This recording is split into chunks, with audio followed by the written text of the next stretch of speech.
stimulus tomorrow. Well, we shall see. We're talking about this with Democratic Representative from New York and Chair of the Joint Economic Committee, Carolyn Maloney. Thank you very much for coming in. As it stands now, this bill, when it comes back from the Senate, will you vote for it? Well, first of all, I'm very pleased that we've made some type of agreement in the Senate that is expected to pass tomorrow, and we'll go back to conference and we'll work through that, and hopefully it'll be on the floor this week and we can pass it. Do you expect to see any Republican support this time around? Have any bridges been built? Well, we keep trying to build those bridges, Mika. I truly do believe the best legislation is always bipartisan. President Obama has bent over backwards working for bipartisan support. He's been to their caucus meetings. He's met with them individually. I hope there will be bipartisan support, but if not, we will just pass it because it's needed. The economic numbers that came out on Friday just said we needed to change course. Unemployment has climbed to 7.6%. We lost 600,000 jobs, Donnie. And in the 13 months of loss of jobs in our country, and in the last 3 months, it accelerated greatly. We've lost 2.6 million jobs, and this package will save or create 4 million jobs. So we need to pass the package almost just to say even. There are many who are questioning whether it'll do that, and I think we want to hear more from the president exactly how that would happen. Pat Buchanan is in Washington, and he'd like to jump in. Pat. Congresswoman, apparently the bill is going to pass the Senate, and you know what it is. I guess they've taken $110 billion out that you all had put in, and they've changed the formula. When it goes back to the House, don't you pretty much have to accept the Senate bill? The reason being, we talked to Senator Susan Collins, and if you try to change the bill back to what you passed in the House, she says she will stand up and kill it, and she has the one vote that can do that. Well, the most important thing, Pat, is that there is agreement that we have to act, that we have to pass an economic recovery plan. Are there disagreements around the edges? Yes. What they cut out was aid to education, to school construction, a Head Start, some health care. So to some people this is very important. But the most important thing is to pass the package and to move it off the table and into the pockets of American workers. So I believe that we will have consensus, that we will move forward, and that we will have a bill this week that will help our economy. As you know, Pat, in the last 8 years, it was the worst record in job creation in the history of our country. We need to change course. Spending creates jobs, and the infrastructure projects not only provide good jobs, but they're going to employ a lot of people, and at the end of the day, you have an increased infrastructure to help us in the 21st century. So Dylan Ratigan, a congressman, again, setting forward, like many in Washington, that there is urgency here. Urgency to act. What startles me is the fact that we're not using the leverage of this spend for better terms in terms of disclosures. It's something that Donnie and I have talked about a lot. In other words, you're about to drop a pile of money on America, which may be a good thing. We can debate how much it should be. But we cannot debate the fact that government is notorious for a history of waste. It's notorious for a history of waste on the federal level, on a state level, and that the leverage of this situation to get true disclosures using modern technology to all the money that is spent in government hands, and from small towns to the White House.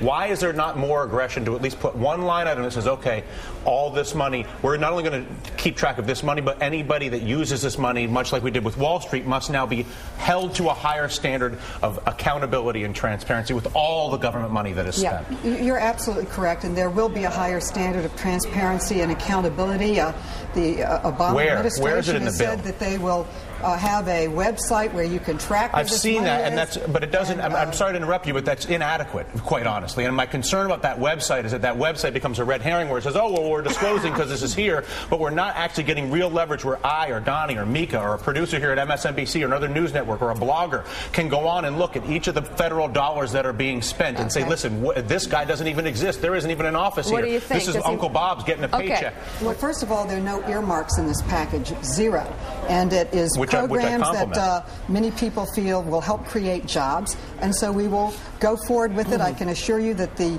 oversight committees will be looking at this probably weekly, and that we will be building in more oversight as we did in other things before government. But the most important thing, the economists, last week I got letters from 5 Nobel laureates and 146 economists saying we must act. 2 Nobel laureates have come out this week and said the package is not large enough. Well, so I think we can disagree on certain edges, but we have to move forward. Yeah, and that's the confusion I think that a lot of people out there in America have about this. They're hearing so many different things. Joe Scarborough in Washington wants to jump in. Joe.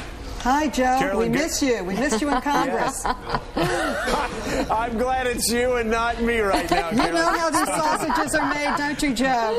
Oh, yes, I do. You could come back and help us get a little bipartisan support. Yeah. Well, speaking of confusion, you had said a minute ago that everybody knows that spending creates jobs, and then you said the past 8 years have been the worst for creating jobs, and yet over the past 8 years, the Bush administration and Republicans running Congress have been more reckless, have spent more money, a $7 trillion entitlement program while Medicare is going bankrupt, the biggest expansion in domestic spending ever, the biggest expansion in defense spending ever. I mean, if spending money alone created jobs, we would be at full employment right now, wouldn't we? That's true, but it's how you spend it. This program is directed towards the middle class. Under the Bush years, it was the high cost of running 2 wars and tax cuts for the wealthiest Americans. A lot of this is directed towards the neediest.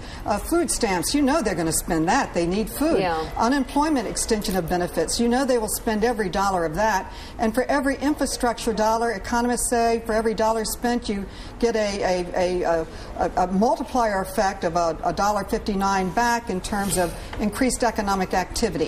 One thing's for sure, as President Obama has said, when you're driving off a cliff, you've got to change course. This is changing Gosh, course. I thought I heard that before. Here's the other thing we're leaving out, guys. It's so critical because we could debate this for 1,000 years.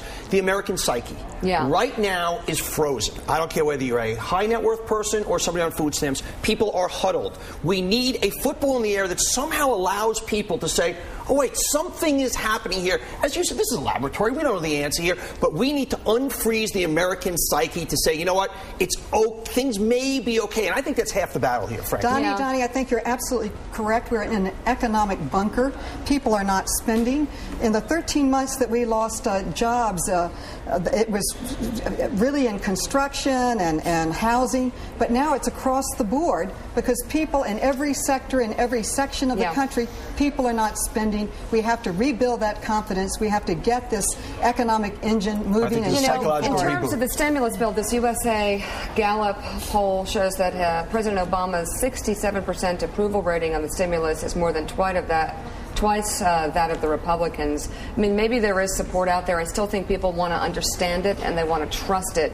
Perhaps his PR offensive over the next 24 hours will make some difference. I certainly will be listening and trying myself to understand it. And he's doing the right thing to go to Indiana and have a national... We'll see what he says tonight, too, at 8 o'clock. Kirsten Gillibrand, will you run against her in 2010? Well, right now, Mika, I am working on creating jobs in my district and across the country. That's the number one crisis in this country. And that's what I'm working on. And the numbers that we got in the Joint Economic Committee on Friday showed that we should have acted last month, several months ago. We could have curbed this crisis. So I am part of the Democratic team trying to move this forward to create jobs. But that's just not an answer. One day I want one politician to go, yeah, I'm going for it. That's just not an answer. I just won't have that. Well, I think we face an economic crisis. Do I let that go? Just once. Congresswoman, real. I mean, come on. You just say, girl, I am taking it. How about it? Well, I am taking a very strong offensive and getting out there and creating jobs. Oh, it gets worse. Okay. Well, Congresswoman, I tried. Thank you so much for coming in. Great to see you. Nice. Great to see you. Fun. Thank you for having me.